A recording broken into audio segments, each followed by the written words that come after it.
மீண்டும் நம்ம தியாகேசனை சந்திக்கிறோம். தியாகேசன் பெருமான சொல்றது போல அமலாம்பிகையை சொல்லி முடிச்சிட்டாரு. அம்மை இந்த இடத்துல அம்மைக்கு ரொம்ப ரொம்ப சிறப்பான ஒன்று.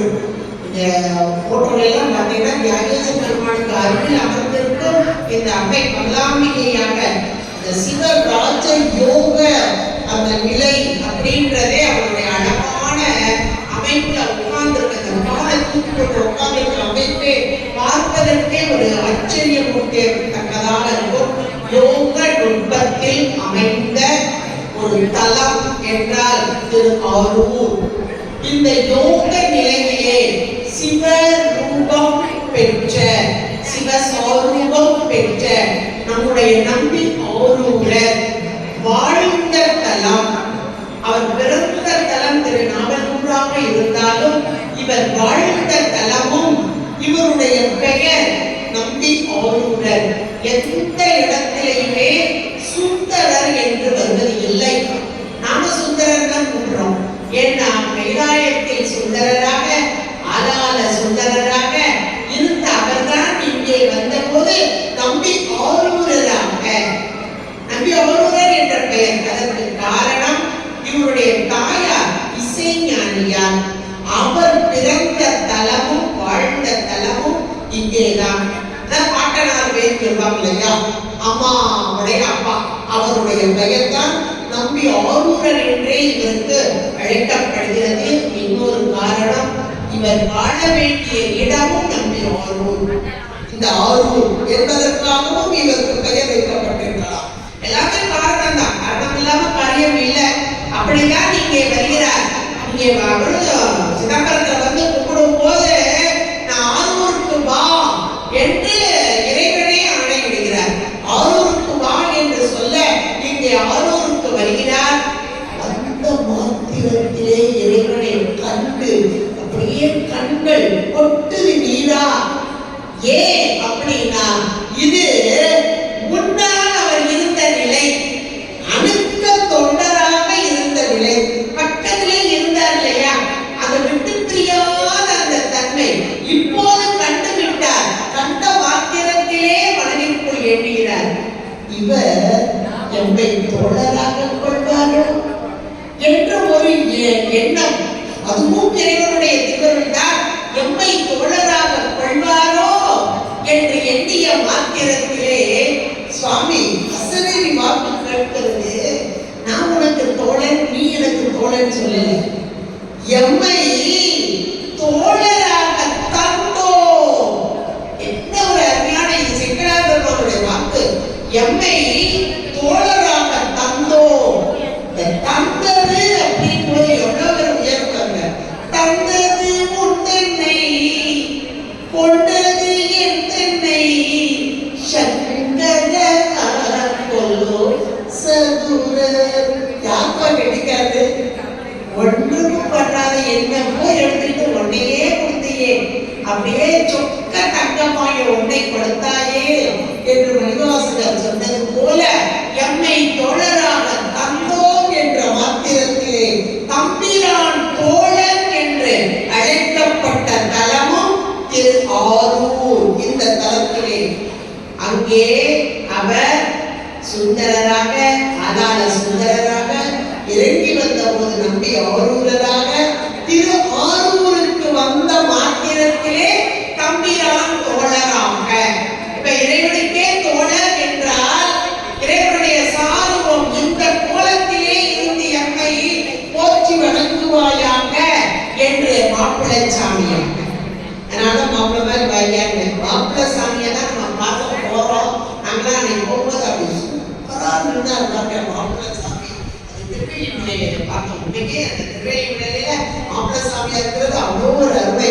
அப்படி அருமையாக இறைவன் எவ்வளவுமாய் தோழராக தந்து தம்பிரான் தோழராக இங்கே உலா வருகிறார் சுந்தரமூர்த்தி நாயனார். ஏற்கனவே 2 பெண்கள் பார்த்ததுனாலதான் இங்கே கீழே இறங்கினார். எல்லாமே காரணம்தான். அதிலே பறவை நாச்சியார் என்ற பெண் இங்கே வந்து வாழ்ந்து, அதுவும் அந்த பெண் ஒரு கனியை குளத்திலே வாழ்ந்து ரொம்ப அழகாக இருக்கிறார். இந்த பெண்ணையும் எனக்கு தர வேண்டும் என்று யார்கிட்ட சொல்வாரு? நெருங்கிய தோழராக இறைவனிடம் சொல்வார்.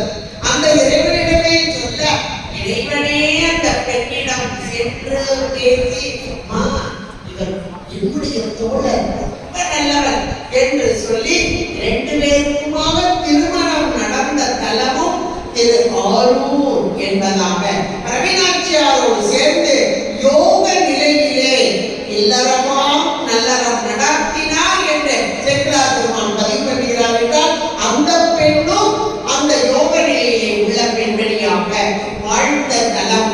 ஒவ்வொரு நாளும் இந்த அம்மா ரவிநாச்சியார் இந்த திருவாரூர்ல தான் ஒவ்வொரு நாளும் வரக்கூடிய இந்த விசேஷ காலங்கள், திருவிழா காலங்கள், பக்கத்துல இருக்க கிராமங்கள்லாம் இருந்து வருவாங்க. அந்த காலத்துல நிறைய கோவில்கள் கிடையாது. இப்பெல்லாம் அங்க வந்து எல்லா கோயில்கள் இருக்கு, பக்கத்துல இருக்க கோயில்கள் போறோம். அங்க அப்பெல்லாம் அப்படி கிடையாது. ஒரு கோவில் என்றால் ஒரு ஊர் என்றால் ஒரு கோவில். அந்த கோவிலில் நடக்கும் திருவிழாக்களுக்கு எல்லாருமாக கூடி வருவார்கள். இப்ப மாதிரி ஒரு ஹோட்டல் இருக்கு, தங்கு லாட்ஜ் இருக்கு, அதெல்லாம் கிடையாது. இப்படி அடியார்களுக்கு உணவிடும் அந்த அடியார்கள் அவருடைய இல்லத்திலே தருவார். ரவிநாச்சியார் அந்த அளவிலே வரக்கூடிய அடியார்களுக்கெல்லாம் உணவு கொடுப்பதும், உறைவிடம் கொடுப்பதும், அந்த சாப்பிட்டு போறவர்கள் அவங்களுக்கு வேண்டிய கிஃப்ட் எல்லாம் கொடுக்கக்கூடியது. அந்த போறவங்களுக்கு இவ்வளவுமாக செய்து கொண்டிருக்கிறார் இந்த ரவிநாச்சியார். அப்படி வாழ்ந்த காலத்தில் தான் இங்கே ஒரு நாள் இவர்களுக்கு வேண்டிய நெல் குட்டையை கொடுத்து கொண்டிருப்பார். பக்கத்தில் உள்ள ஒரு நிலக்கிழார், அதாவது நல்ல விவசாயி பக்கத்தில் உள்ள குட்டை என்ற தளத்தில் இந்த காலகட்டத்தில் கொஞ்சம் பஞ்சம், அதாவது மழை காரணமாக வருமானம் குறைஞ்சிட்டு கொடுக்கல. என்ன செய்வது? அவர் அப்படியே ரொம்ப திகைச்சு போயிருக்கார். தானும் சாப்பிடாம இருக்கார். ஐயோ, கொடுக்க வேண்டிய நெல்குட்டையை கொடுக்கவில்லையே என்று மிகுந்த கவலையோடு இருந்த காலத்தில் தான் இப்போது என்னை நோக்கி நெருங்குகிறார். இறைவான விடுதலையே என்ன செய்வது? தானும் உணவு உண்ணாமல் இருந்த காலத்தில் இறைவனே எம்பெருமானே குபேரனுக்கு ஆணையிட்டார். குபேரனுக்கு ஆணையிட்டு முன்பாக வேண்டிய நெல் மூட்டைகளை கொடு என்ற வீட்டுக்கு முன்னாடி பெரிய மலை மாதிரி குடிச்சாச்சு. அதை கூட தர முடியாத அளவுக்கு மலை பெரிய நெல் மலையே குடித்தார். மறுநாள் எழுந்து பார்த்தா இவர் அசரீரி வாங்குவாங்க. SMS சொன்னோம் இல்லையா, கனவு, இவருடைய கனவிலும் தோன்றியாச்சு, உனக்கு கொடுத்துட்டேன்ப்பா, எடுத்துட்டு போய் திருவாரூர் கொடு அப்படிங்கிற அங்கேயும் சொல்லியாரு. ஏன்னா அவர் தோழர் இல்லையா, அவரிடமும் சொல்ல இப்போ அவர் அங்கிருந்து பார்க்கறதுக்கு வர்றார். இவர் இங்கிருந்து வர்றார், குண்டையூர்ல இருந்து வர்றார், திருவாரூர்ல இருந்து வர்றார். 2 பேரும் சந்திக்கும் இடம் திருக்கோழிலி என்பதாக. இப்ப நம்ம தம்பி சொன்ன மாதிரி 7 மூர்த்தங்கள், அதுல ஒரிஜினல் திருவாரூர். அந்த முசூந்த சக்கரவர்த்தி 7 மூர்த்தங்களையும் கொண்டு வந்து திருநல்லூரிலே வைத்து 3 நாள் வழிபாடு செய்து அதன் பின்பாக திருவாரூருக்கு கொண்டு வந்து இங்கே வைத்திருக்கிறார். அதில் ஒரிஜினலான மூர்த்தம் தான் இங்கே இருக்கும் யாகேச பெருமான். மற்ற 6 மூர்த்தங்களையும் அருகில் உள்ள தலங்களுக்கு, ஒவ்வொரு தலங்களுக்கும் ஒவ்வொரு மூர்த்தமாக வைக்கப்பட்டது. அதில் திருக்கோழிலி, இது வந்து சப்த விடங்க ஸ்தானம் என்று சொல்லப்படுகிறது. 7 மூர்த்தம் இல்லையா, சப்தம்னா 7, விடங்கம், டங்கம்னா உளி, விடங்கம் என்றால் உளியால் செதுக்கப்படாமல் சுயம்புவாக வந்த மூர்த்தம். அதுதான் சப்த விடங்க ஸ்தானம். அதில் ஒன்றுதான் திருக்கோழிலி. இன்றைக்கு அது குவளை என்றும் அழைக்கப்படும். அந்த தலத்திற்கு வந்தபோது 2 பேரும் சந்தித்துக் கொள்கிறார்கள். இப்ப இவர் சொல்றார், பெரிய மலை மாதிரி இருக்கு, இதை தூக்க முடியாது, சாமானியங்களால் தூக்க முடியாது என்று சொல்ல, அதுக்கு தூக்குறதுக்கு ஆள் வேணும் இல்லையா, அருமையான ஒரு பதிகம் பாடுகிறார் நம்முடைய நம்பி ஆரூரர்.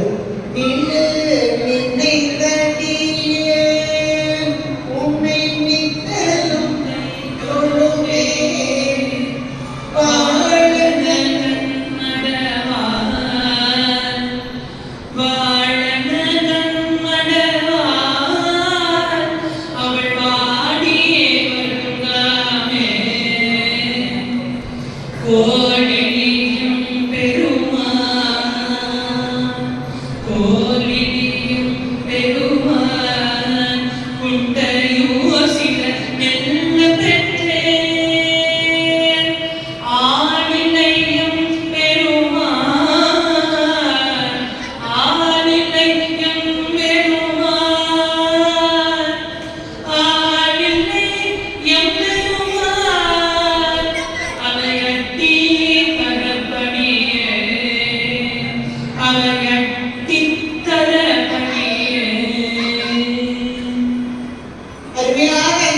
பதியத்தை பாடுகிறார் சுந்தரமூர்த்தி நாயனார். சில நெல் பெற்று பெரிய மலையா இருக்குங்க. நம்ம சொல்லுவோம் இல்லையா, இந்த நேரங்கள்ல சில வீடுகள் எல்லாம் பாத்தீங்கன்னா சொர்ண தானம் இல்லைன்னா புடவை தானம் இதெல்லாம் வச்சு வரிசையா கொடுப்பாங்க. அதுல ஒரு சிலர், எல்லாரும் சொல்ல மாட்டாங்க, ஒரு சிலர் அவங்களுக்கு இருக்க வசதிக்கு 2 கிராம் தாங்க கொடுத்தாங்க, ஒரு 3 கொடுக்கலாம் சரி அப்படின்பாங்க. அப்ப அதுல ஒரு திருப்தி இல்லாத ஒரு தன்மை. இப்ப இவர் அப்படி சொன்னாரா அப்படின்னு யோசிச்சா சில நெல்லும் பெற்றேன் என்றார். எப்பா இது உன்னுடைய பராக்கிரம், உன்னுடைய தன்மை எப்படிப்பட்டது? எல்லாம் உடையவன் நீ, எல்லாவற்றுக்கும் சொந்தக்காரன் நீ. நீ இது கொடுத்துருக்கிறது எனக்கு என்ன பெருசு நினைக்கியா? இல்ல, இது சிலதான். உன்னுடைய பெருமைகளை நோக்கும் போது இது சிலவே என்பது போல. ஆனா ஆணில்லையே என்ற மாத்திரத்தில் சிவகணங்களை இங்கே அனுப்பி அந்த கணங்கள் எல்லாம் அதை அள்ளிக்கொண்டு வந்து திரு ஆரூர் அங்கு இருக்கும் எல்லா இல்லங்களிலும் முன்பாக வைத்துவிட்டார். ரவிநாச்சியாரும் அவங்க வீட்டு முன்னாடி இருக்கிற நெல்லை அவரவர்களே எடுத்துக் கொள்ளலாம் என்று சொல்ல எல்லோருக்கும் அன்றைக்கு, ஏன்னா அந்த காலம் ஒரு பஞ்ச காலம், இதை நீக்குவதற்காக இறைவன் எம்பெருமானால் தரப்பட்ட ஒரு அற்புதமான ஒரு நிகழ்வு என்றும் சொல்லலாம். இதுக்கெல்லாம் காரணம் நம்ம நம்பி ஆரூரர் வாழ்ந்த காலம் ஒரு பொற்காலமாக இங்கே நிகழ்ந்தது என்றும் இங்கே கூறலாம். அப்படிப்பட்ட நம்பி ஆரூரர் இன்னும் சொல்ல போனா இன்றைக்கு நாம் திருத்தொண்டர் புராணத்தை படித்துக் கொண்டிருக்கிறோம், சிந்தித்துக் கொண்டிருக்கிறோம், மகிழ்ந்து கொண்டிருக்கிறோம் என்றால் செக்கிழார் பெருமான் தந்த திருத்தொண்டர் புராணத்திற்கு மூல நூல் திருத்தொண்டர் தொகை. இந்த திருத்தொண்டர் தொகை தர அதுக்காகவே இவர் அனுப்பப்பட்டார். ஏன்னா அடியவர்களின் பெருமைகள் உலகிற்கு எடுத்துச் சொல்லப்படாமல் இருந்தது. அப்படிப்பட்ட அடியவர்களின் பெருமைகளை எடுத்துச் சொல்ல வேண்டும் என்றால் யார் வர வேண்டும்? ஒரு சமணங்களையும் புத்தர்களையும் அடியோடு நீக்குவதற்கு பல சமய கோளரியாக வந்த திருஞான சம்பந்த பெருமான் சாமு சித்தராக இருந்தவர் இங்கே இறங்கி வந்தார். ஒரு வாகீச முனிவராக இருந்தவர் நாவுக்கரசராக வந்தார். ஆனால் அடியவர்களின் பெருமைகளை சொல்வது என்பது யாரால் முடியும்? ஆண்டவனாலேயே முடியும். அதனால் ஆண்டவனின் சாரூபம் இறங்கியது. அதுதான் நம்பி ஆரூரர். இறைவனின் சாரூபம், அந்த இறைவனின் சாரூபமான நம்பி ஆரூரரால் இங்கே விளக்கப்பட்டதுதான் திருத்தொண்டர் தொகை. ஒவ்வொரு நாளும் வருவார், எங்க கோவிலுக்கு வருவார், பூங்கோயிலுக்கு வருவார், இறைவன் எம்பெருமான் மூலட்டநாதரை காண வருவார், யாகேச பெருமானோடு உறவாடுவார். அப்படி இருக்கும் நாளிலே ஒரு நாள் உள்ளே வருகிறார். அங்கே இருக்கக்கூடிய ஒரு மண்டபம் தேவாசிரியன் மண்டபம். சிங்களார் சொல்வது தேவாசிரியன் என்னும் திருக்காவணம் அப்படின்பார். எவ்வளவு ஒரு அருமையான வார்த்தை பாருங்களேன். தேவாதி தேவர்கள் எல்லாம் வந்து இங்கே வந்து இருந்து இறைவனை வழிபட்டு செல்லக்கூடிய ஒரு அருமையான ஒரு பூத்தோட்டம் எப்படின்னா எப்படி இருக்கும், அது போல திருக்காவணம் என்று சொல்வார். அப்படிப்பட்ட தேவாலய மண்டபத்தில் அடியார்கள் எல்லாம் குழுமி இருக்கிறார்கள், இறைவனை புகழ்ந்து பாடிக்கொண்டிருக்கிறார்கள். இவர் வருகிறார் நம்பி ஆரூரர். வந்தவர் அனைவரையும் காண்கிறார். பார்த்தோன்னே என்ன செய்யணும்? வணங்க வேண்டும். இது அடியார் இலக்கணம். அடியார்களை வணங்குதல், சிரசால் வணங்குதல், கைகளால் வணங்குதல், மனத்தால் வணங்குதல். மனம், வாக்கு, காயம் மூன்றினாலும் வணக்கம். ஆண்டவனுக்கு மட்டுமல்ல, அடியார் வணக்கம் மிக மிக மேலானது. அடியாரை வணங்கவில்லை என்றால் ஆண்டவன் திரும்பி விட மாட்டான். அதெல்லாம் அடியாரை வணங்கிட்டோம் அப்படின்னா ஆண்டவன் முன்னாடி ஓடி வந்துருவான். எப்பா என்னப்பா எப்ப வந்த அப்படின்னு கேட்டுவான். அடியார் வணக்கம் என்பது அவ்வளவு மேலானது. இப்பொழுது இவர் தருகிறார், உள்ளத்திற்குள்ளே வணங்கிக் கொண்டு வருகிறார். உள்ளத்திற்குள்ளே வணங்கிக் கொண்டு புறவணக்கம் செலுத்தாது. இதற்கு காரணம் ஒரு காரியம் நடக்க போகிறது. அதற்காக இந்த புறவணக்கம் செலுத்தாது வரும் நம்பி ஆரூரர் இவரை பார்க்கிறார். அங்கே உள்ள ஒரு அடியார் கொஞ்சம் மேலானவர், வலிமையானவர், விரல் மிண்டர் என்று சொல்லக்கூடியவர். ஆக அடியார்களுக்கு புறவணக்கம் மெதுவா பேசுங்க, அவர் மேலெடுத்துக்காரு, ஏதாவது பேசுகிறாங்க, யாருக்கு என்று மீண்டும் கேட்கிறார். அவர் நம்பி ஆரூரர் இறைவனுக்கு அணுக்க தொண்டர் என்று சொல்கிறார்கள். அடியார்களை வணங்காத இவர் எவனுக்கு புறகுன எதிரி கேட்டு பதைவதைக்கிறார் நம்பி ஆரூரர். இப்ப சாமி பக்கத்தில் நிற்கிறார்.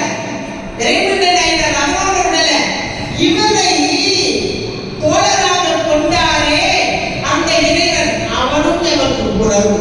அப்ப ஆண்டவர் பெரிதா, அடியவர் பெரிதா? பெரிய பட்டிமன்றமே போடலாம். எது செய்தி தெரியுமா? அடியவர் பெருமை சொல்லவும் பெரிதே சொல்றாங்க. அப்படி சொல்றாங்க, எது பெரிது? அடியவர் பெருமை சொல்லவும் பெரிதே. அடியவர்கள் என்றால் பெரியவர்கள். ஏனென்றால் அடியார்கள் உள்ளத்திற்குள் ஆண்டவன் நிலையற்றுக் கொண்டிருக்கிறார். இப்படிப்பட்டதாக சொன்ன மாத்திரத்திலே நடுநடுங்கிய நம்பி ஆரூரர் யார்கிட்ட கேட்பாரு? சுவாமிகிட்டே கேட்கிறார்.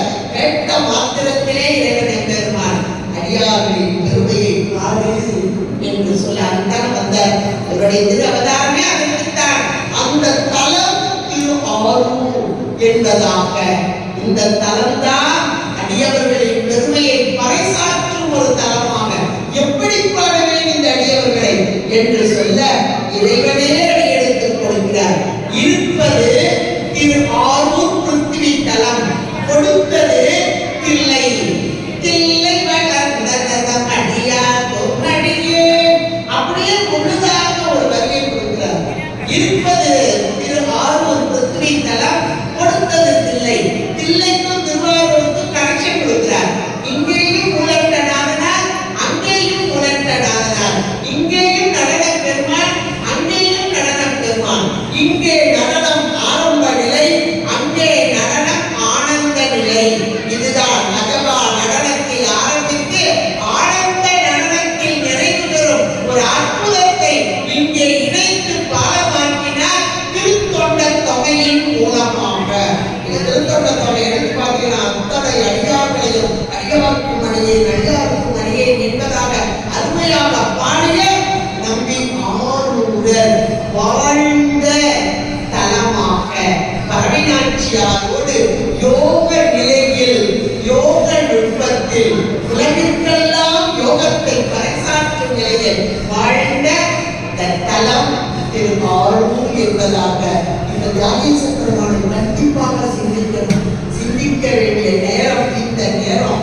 இந்த தியாகேச பெருமான் எப்படிப்பட்டதாக ஒரு அற்புதத்தை செய்கிறார் அப்படின்றதோ அந்த நிலை, யோக நிலை எப்படிப்பட்டது என்பதையும் நம்முடைய ஆர்வம் உங்களுக்கு எடுத்திருக்கிறார்.